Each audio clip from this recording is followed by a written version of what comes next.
If you follow the channel, you know I've been talking a lot about the fakeness of the rapture. And so I'm going to continue with some more verses just to completely disprove anything about anybody being raptured or being taken from the earth into heaven and avoiding the trouble that's coming on the earth, right? It's just a thing in Christianity where they even make it in movies where the rapture happens and then planes start crashing out of the sky, cars start crashing because the people, the good Christians, have been raptured off the earth, and then disaster hits the earth at the same time because these people have left. Let's go to one of the verses that people use for the rapture, and I'm going to show you how it's misconstrued. Just the whole idea of the rapture is just misconstrued. So let's read Matthew chapter 24, verse 40. Then two shall be in the field, one shall be taken and the other left. Two women shall be grinding at the mill, one shall be taken and the other left. Watch ye therefore, for ye know not what hour your Lord or your King doth come. So there's no doubt in this. It's talking about Christ on his second return. He says, when the King doth come. When this time comes, two shall be in the field, one taken and the other left. So Christians use this as the rapture. The one that was taken is gone to heaven, and the other is left on the earth. So the planes will be crashing, buses and cars will be crashing. And Luke also has the same story. Luke chapter 17, verse 34. I tell you, in that night there shall be two men, one in the bed, one shall be taken and the other shall be left. Two women shall be grinding together, one shall be taken and the other left. Two men shall be in the field, one shall be taken and the other left. And when you first look at the person who came up with the rapture and the idea of the rapture, this fits right into it if you just read these verses and don't look around. But now let's go back to the beginning of the story so we can understand and put these verses in their proper context. Can't just isolate verses and then think we understand what it's about. So now let's go to the previous section. We read Matthew 24:40. So let's read Matthew 24, verse 36. But of that day and hour knoweth no man, no, not the angels of heaven, but my Father only. So Christ, who cannot lie, says that he doesn't know the day. So no Trinity either. And people will say he's in his human form, so he doesn't know. No, he knows exactly what went on in heaven when he came to earth. He was aware. Everything that went on in heaven before, he's aware of. He knows about it. He's not absent of that information. He's telling you he doesn't know very plainly. Verse 37, but as the days of Noah were, so shall the coming of the Son of Man be. So now this is plainly talking about his coming.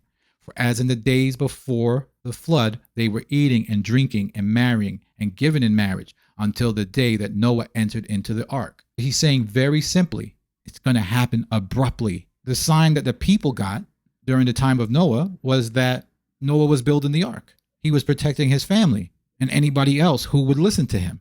But nobody listened. They didn't pay attention. They kept going on with their normal lives. They were marrying and given in marriage, means that they were just conducting life as normal. But Noah spent years looking like an idiot, preparing for the flood, as in today. Anybody who's preparing for this day, who's thinking about leaving the country, getting a second passport, or carving out a place within the United States of safety, looks like an idiot until the flood comes. Then they will no longer look foolish. Verse 39, and knew not until the flood came and took them all away.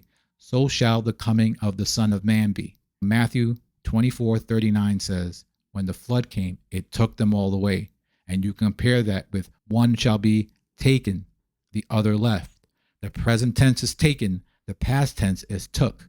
In the case of Noah, the ones that were took died. They didn't live. There is no rapture. Matthew explains it carefully. The ones that are taken off the earth when the Son of Man comes will have died during the war. That's what this is about.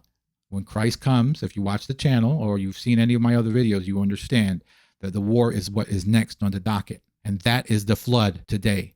That's what will kick everything off. The rain kicked off things during Noah's time. The war will kick things off this time.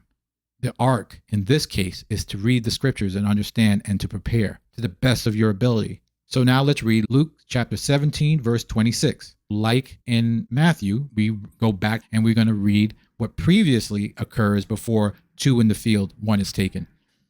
Luke chapter 17, verse 26. As it was in the days of Noah, so shall it be also in the days of the Son of Man. They did eat, they drank, They married wives. They were given in marriage until the day that Noah entered the ark and the flood came and destroyed them all. Likewise, also in the days of Lot, they did eat, they drank, they bought, they sold, they planted, they builded.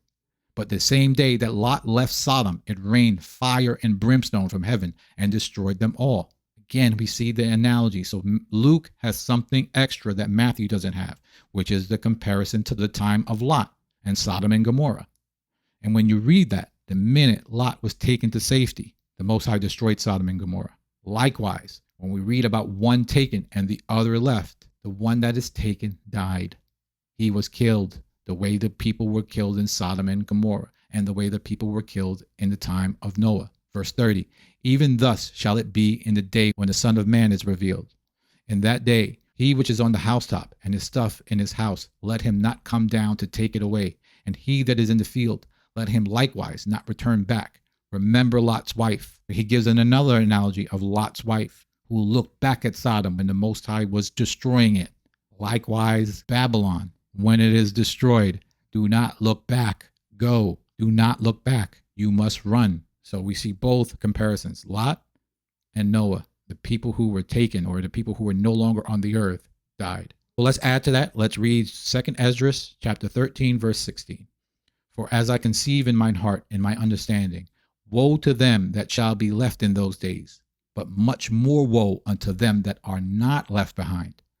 For they that were not left were in heaviness. Now understanding I the things that are laid up in the latter days, which shall happen unto them, and those that are left behind. Therefore are they come up into great perils and many necessities, like as these dreams declare. This is Esdras from the book of the Apocrypha, or the 1911 King James Version. He saw the end times, and he saw the people who were not left. They have come into great perils and necessities, lack of food, lack of supplies, because of the war. But it explains, woe to them that are not left behind, because the people who were taken were in heaviness.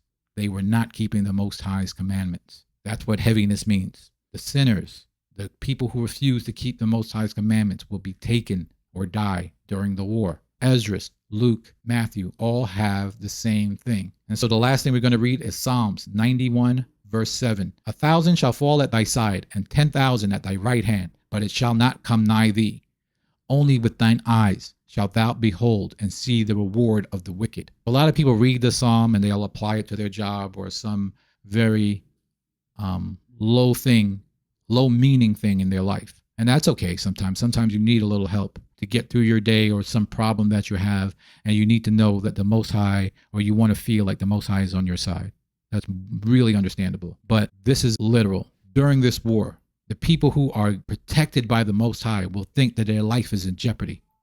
And that's why it says 1,000 shall fall at thy side and 10,000 at thy right hand. And there'll be no real explanation why you weren't killed if you are a keeper of the commandments of the Most High. There'll be no real rational reason why all these other people died that were right next to you, but you survived. 2 shall be in the field, 1 taken and the other left. No mathematical, rational reason why the people who survived, why they survived. To sum this all up, no rapture, only war, and the hope and the prayer that if you're alive during this time, that you are one of the blessed of the Most High, that he plans to keep. That's it for today. Thanks for watching, and I will see you in the next video.